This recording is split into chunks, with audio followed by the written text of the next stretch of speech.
Hello, boxing fans, and welcome back to Andy's Cavern. And a special guest on tonight, Jamie from Salford. How we doing, Jamie? I'm all right, mate. I'm all right. Jamie's, Covering a bit of a somber topic tonight, aren't we? yeah, But Jamie knew Ricky Hatton fairly well, so I thought Jamie'd like to do a tribute to Ricky Hatton tonight. I'd like to make a brief correction there. I knew of Ricky Hatton very well. I had a few drinks with him on a few occasions, so I suppose at the lads, maybe I'm best placed to speak about him. But yeah, like so many other people across Manchester, and I think maybe in my respect, it's even stranger that he was such a superstar to me because I'm originally from a place called Dagenham in Essex. And my earliest memories of Ricky Hatton were like from around the year 2000 when he was fighting people like Jason Rowland and um, Tony Pep when he won his WBU title. And, I used to watch Ricky with my dad. And I remember even at that age back then, 10 years old, 11 years old, I actually said to me dad, I said, I'm going to meet him one day, because he become one of my heroes, like up there with Joe Calzaghe. And dad was like, how are you going to meet him? And life works in mysterious ways, don't it? We ended up moving up to Manchester. And I got involved with boxing writing, which I've spoken about, on other podcasts, other mediums and all that. I was fortunate enough to spend a bit of time with Ricky, um, like boxing do's and boxing events, and had a couple of drinks with him, which is something that a lot of people dreamed about. So I'd say like a lot of the country today, a lot of the media in particular, there's been an outpouring of grief, and it's hit me quite hard, particularly because on Sunday I felt like a little bit of my childhood died, to be honest with you. The good memories. But we're not here to be, as I said before. I feel a little bit somber. We're not here to, you know, mourn a man's passing. We're here to celebrate his life in the ring. And he was a fantastic fighter, and he opened the door for people who should count themselves very, very fortunate to be in the position that they're in, really, for having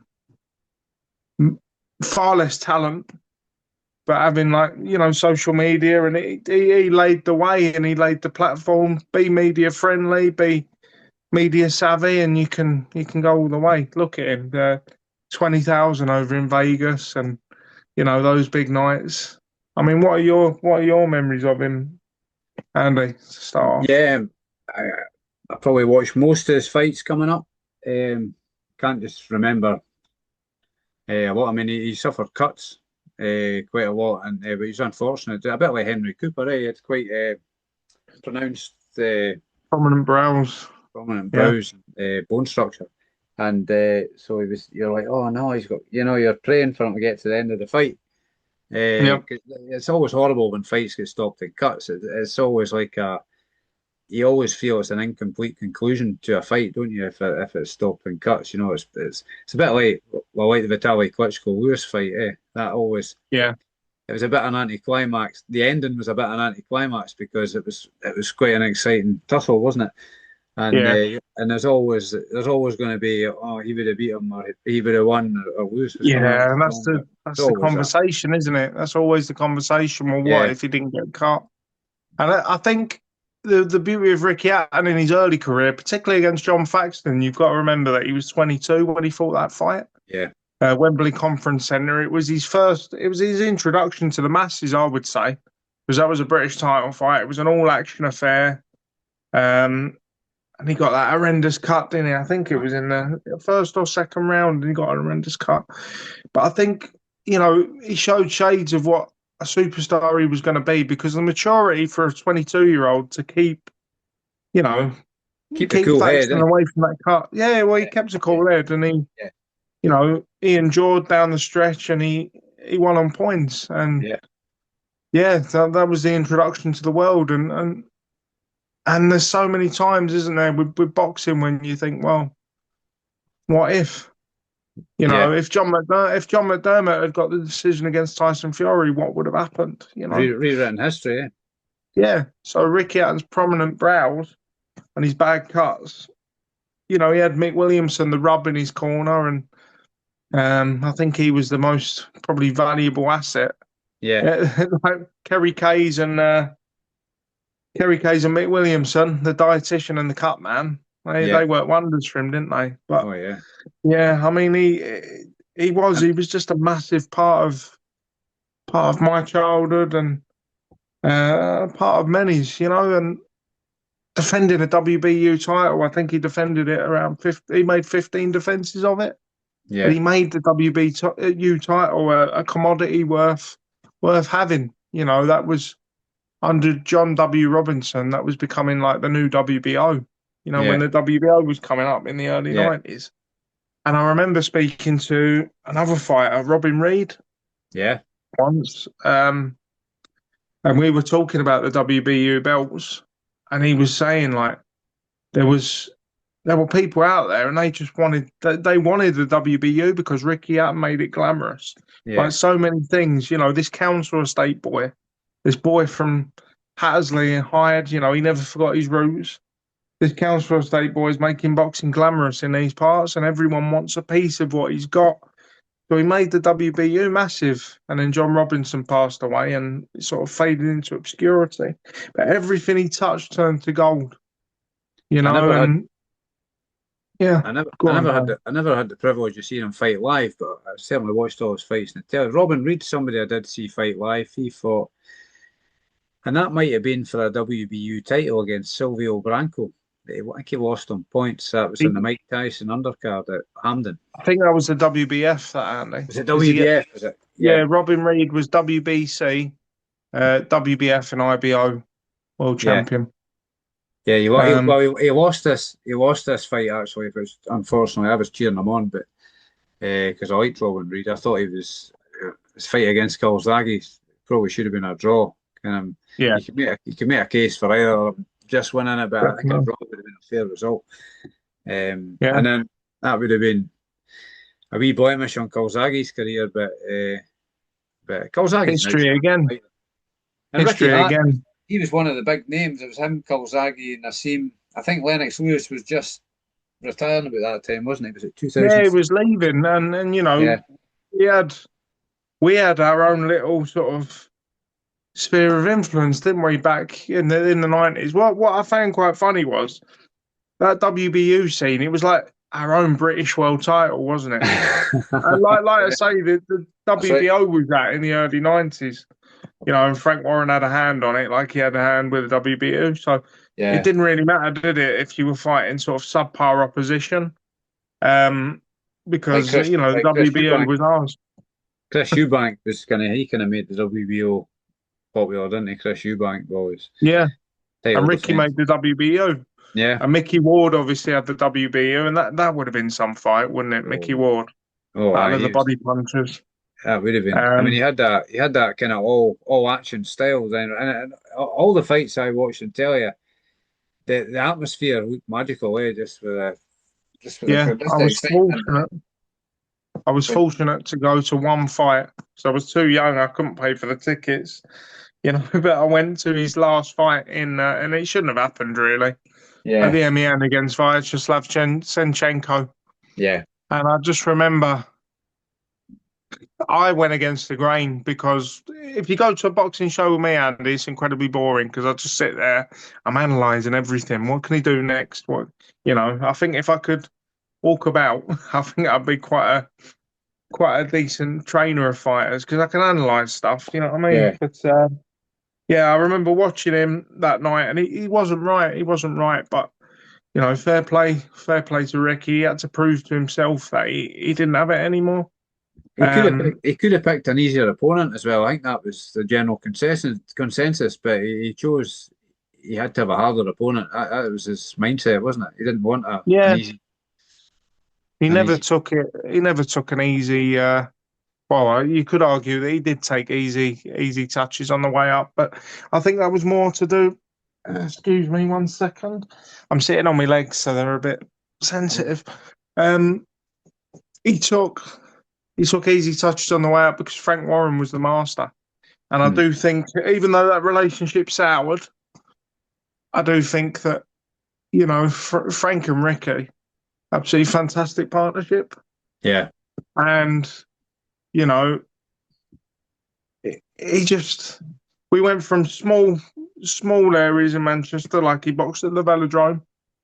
And then, the buzz was just happening. And I wasn't old enough to go to the shows, as I say. Senchenko, I was 22 when yeah, that fight happened. Um, so unfortunately, he'd finished fighting by then. But I I felt it. I felt it at home. 2005 when he fought Tszyu. That was the first time me mum had ever bought pay-per-view, and right. I was allowed to watch it. And I remember getting so excited. They used to have them previews, didn't they, on Sky Box Office? Yeah, Like you'd have a bit of preview, wouldn't you, or saying to get the juices sort of going. And I don't mean anything untoward, by the way. But like you'd see him just, I don't know, you'd see him put body punches in again, Mike Stewart, or you know when he knocked out Freddie Pendleton in the early days, and he just looked absolutely terrifying. And I remember just seeing that title card and just thinking, oh, this is going to be amazing. It's going to be amazing. And when people talk about the stories, coming out of the MEN, and in fact, Bobby Rimmer. I've said to you a few times, Bobby Rimmer is assistant coach mhm, up until the Kostya fight. Actually, he told me that after that fight, they went back to his pub, Bobby Rimmer's pub, and they drunk the place dry. And I'm always gutted that I wasn't old enough to be because, there, aye. yeah, well, yeah, because I may well have been there, being friends and stuff like that. But the beauty of that night was, I really believe it certainly touched everyone in Manchester, whether you could be there or not. There was a magic in the air. There was a magic in the air, and the thing with Ricky, to me, the big heavyweight nights are priceless, right? But Yeah, when Ricky Hatton was fighting, I think he made me feel exactly the same. Anyway, there was a yeah. magic in the air. I You think, never quite knew what was going to happen. yeah, it was exciting, and I think that the Costa Tszyu fight, I think that was the first. That might be the first bet I won on boxing, and I chose just pure coincidence. I'd chosen the right Yeah, round, and it was something like I think I'd put £2 on it 50-1, and I got £102 back, and it was like 50-1. that was what the odds were for that round. That Wow. 50, it was sure it was 50 round 11, I think it was, wasn't it? Yep. And it was I fifty do to one. apologise, Andy. Keep moving. That's I all right, apologise to your viewers as well. not a Um, problem. And 50-1. If you'd have told me that back then as a 15-year-old kid, I'd have gone, "What are you on about? He can uh, stop him whenever he wants." Do you know what because I mean? when I bet in boxing, I never bet great amounts. It's only like a couple of pound around, couple of pound here, a couple of pound there, Yeah. and I just struck gold that night. I thought that was mega. I think I did something similar with Joe Joyce when he because they had him as the underdog against Dubois, Hmm. and I'm like, why are the odds so well? It might have even been something stupid like 100-1 for whatever round it was. They were writing Yeah. Joe Joyce right off, and I'm like, no, I couldn't see Joe Joyce not winning that fight at the time. And Got I did, 6 cents, didn't you? I did well on that, so I was lucky. But Ricky Hatton certainly he did well for me that night. Anyway, it was brought in. I mean, that was a fantastic. He was a real underdog against Costa Tszyu, wasn't Yeah, he was. He was I think when he stepped up, because he didn't have that glamorous style, we had what the Ian Dark sort of coined the phrase, did he? The Manchester Mexican style, mauling. he? Yeah, And I think when he sort of went to America, so to speak, and I know he didn't go to America against Costa Rica, but it was entering the glamour divisions. I think a lot of people, after when he went to America and he went to Boston and he fought Luis Collazo and he struggled, yeah. I think a That's that lot of when he people moved up might have in been a weight. bit down on him. It was what, That, sorry? that when he moved up to welterweight, wasn't it? Yeah, May 13th, 2000 and 2007 or 2008. It was definitely the 13th of May. Yeah. I'm trying to be flash now, but yeah, Ah. I had it. I've got it on DVD somewhere. I haven't even got a DVD player, but yeah, I remember when I watched the fight that night, I had Ricky losing, and then when I watched it again, it's funny, isn't it? When you watch something back, Yeah. I had a different result. I had Ricky winning by 2 rounds. But I mean, he didn't. You know that setback. He still got a Mayweather fight, and you know the signs of the popularity of the man, and the fact that everyone loved him. You know, after that fight, and he had the. I mean, he was making everyone laugh at the weigh-ins, at the press conferences. You had thousands of people there, and Yeah. I I remember reading something. It was this week actually. Like, well, it's only Tuesday, isn't it? It feels like it's been a long week. Yeah. Mayweather was saying to him after the fight, "Look, you might have lost, but listen to these people. They're all screaming for you. Yeah. 20,000 people drinking the place is dry in Las Vegas. Yeah. You know, and Who really, does we've that? got to Who's got a following exactly, like nobody since has had a following like that, I don't believe. exactly, and it is about the boxing. Of course, it is because you're going to Yeah. watch him box. But I think it's testament to the man as well. Yeah. You He's know, and kinda you've got kinda yeah, working class hero, really, yeah. He's going to yeah. endure, isn't he? He's going to endure. So you know, if anybody sees that, I would say, the passing of Ricky Hatton, it's obviously very, very sad, but he's left a big footprint in Manchester Earth, Yeah. a huge footprint, in fact. You know, I haven't like for me, I can be quite cold sometimes. The fact is, I'm a 35-year-old man, and I was reduced to tears. I've been reduced to tears on Sunday. I've had some quite emotional conversations about a man that, like, yeah, I've met Ricky a few times. I didn't know Ricky. I had the privilege of meeting him a few times. I know people who were around him at the time, and I feel like I've got to know him vicariously through those people. So I've had some very difficult conversations since Sunday, and I was in tears. I've been in tears. Um, but look at the media. Steve Bunce did his podcast. Adam Smith coming out. People have been crying. You Yeah. know, people weren't crying for. All right, maybe it's a lot different, but people weren't crying for Joe Bugner. They were Mm. sad. They Yeah. weren't crying for Joe Bugner. They weren't crying for Errol Christie. This man is, and we don't know the full details of his passing. There's a lot of speculation because of his mental health struggles and everything like that. Now, if again, wouldn't like to speculate, but if it was the worst case scenario, what we need to look at and what Ricky, from up above, and what his family need to see and all that is that's the impression that Ricky Hatton made on the world because people are in grief right now. And he's made a footprint that goes far beyond boxing. There's only a few fighters in Britain, I feel, that have managed to do that. Frank Bruno being one of them. Yeah. So yeah, just I mean, it's a bit early to end it, but I would, I'd say, God bless you, Ricky. God Yeah. bless you, because you won't be forgotten. No. Not by me, not by anybody in Manchester, not by anybody in Britain, in the sporting sphere and otherwise. God bless I you. mean, he was a popular public figure outside boxing.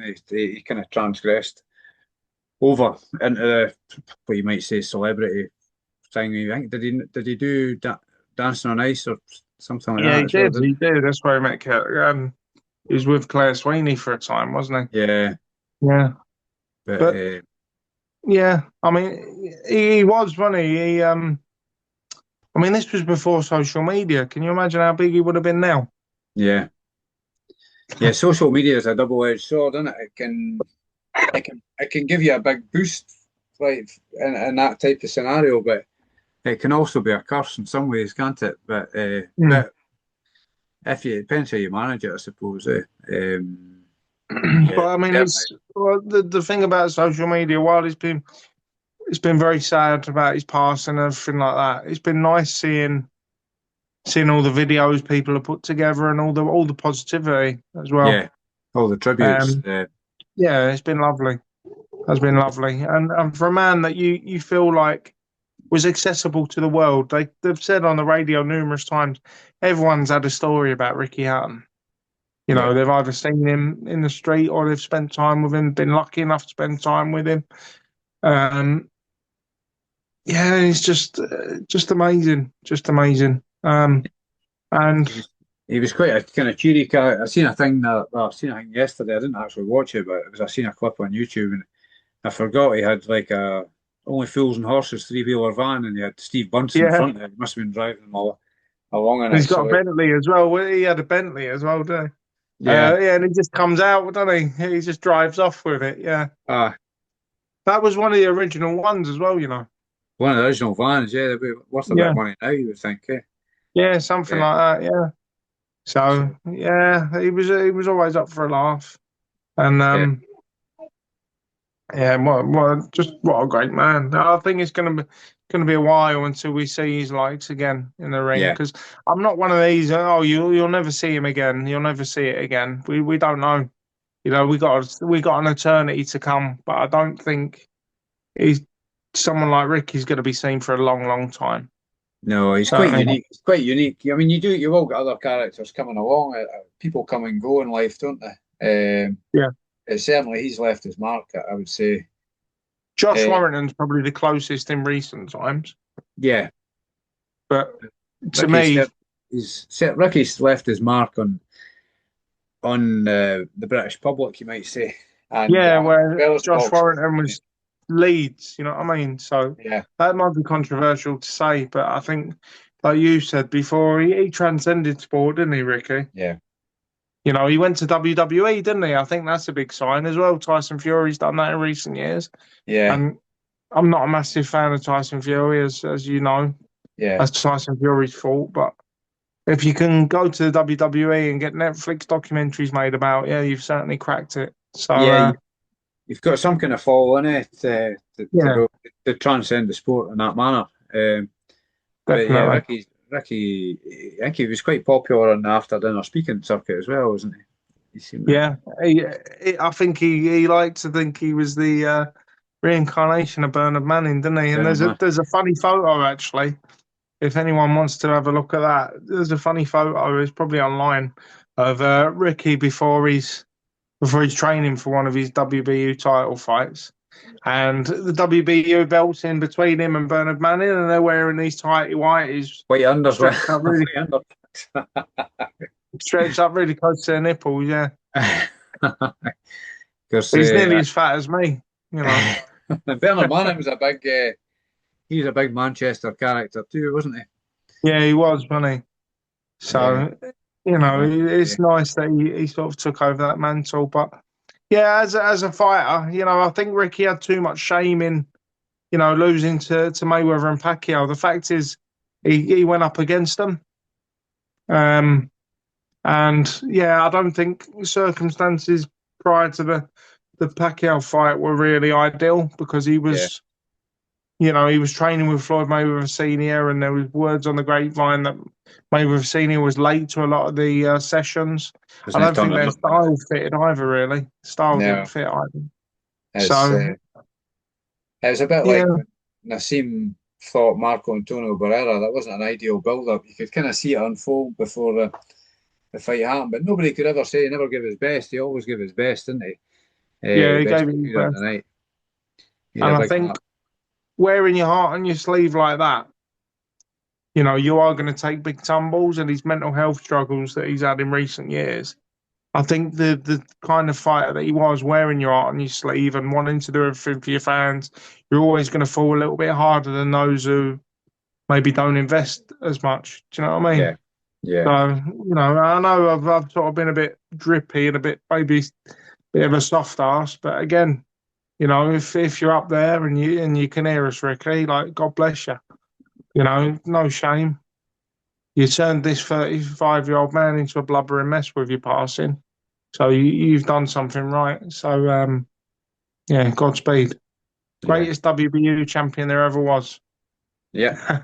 One of the best British boxers ever is really from Yeah, the uh, for the last 20, 30 years anyway. He's one of the big names alongside Calzaghe Yeah, and and for well, fighting, on the way up, fighting a lot of past their prime fighters. Do you know what I mhm. mean? He fought decent names, but it had the Frank Warren blueprint all over it, didn't it? Just Yeah, past it so we can build him up. And he he's a managed to ma defend that title 15 times. he's a master of that, Frank Warren, isn't he? Building fighters. There's nobody does it like him. You would say, but Yeah, and he said that about Moses Talma as well, and he let me leave the promoting to me. yeah, So he's in good hands, Moses Talma. yeah. And as a lot of folks say, there's only one Ricky Hatton. As was one of Yeah, the favourite chants at his fights. I think we can certainly definitely say that. That's a certain thing. So 100%, hundred yeah. percent. So yeah, I'm thank you for letting me come on and just. I mean, I don't feel like I've really chatted that much. I don't know, I've been a bit soppy, haven't I? You spoke from the heart, Jamie, and that's what counts. I think you've done him proud. Well, Done Ricky. it means a hell of a lot to me, And if any of the Hatton family does come across this, Ray Carroll, Campbell, Matthew, any of the family, I hope that I hope this video is just a small microcosm of the feeling that's been expressed across Britain and indeed across the world. Yeah, Because, yeah, you shouldn't, whilst you should be sad that he's gone, you should also be incredibly proud and take heart in the fact that he's made such a big impression on so many people, yeah. you know? So fair play. Remember the good times, eh? That's what Yeah, should try definitely. and focus on hard what is. Yeah, Uh, definitely. so thanks very much for coming on, Jamie, and giving us a brilliant insight into My uh, pleasure. Thank the you for legend that inviting was us, man. the legend that was Ricky Hatton. So I suppose all that's left to say is rest in peace, Ricky, and he won't be forgotten. Certainly by all us boxing fans, anyway. So Certainly not. Blue moon rises. that's it. Blue Moon. So Yeah. till the next time, folks. Take care, and we'll be back with more content very soon. Okie Bye dokie. bye, everyone. Thank you. Cheers. Take care.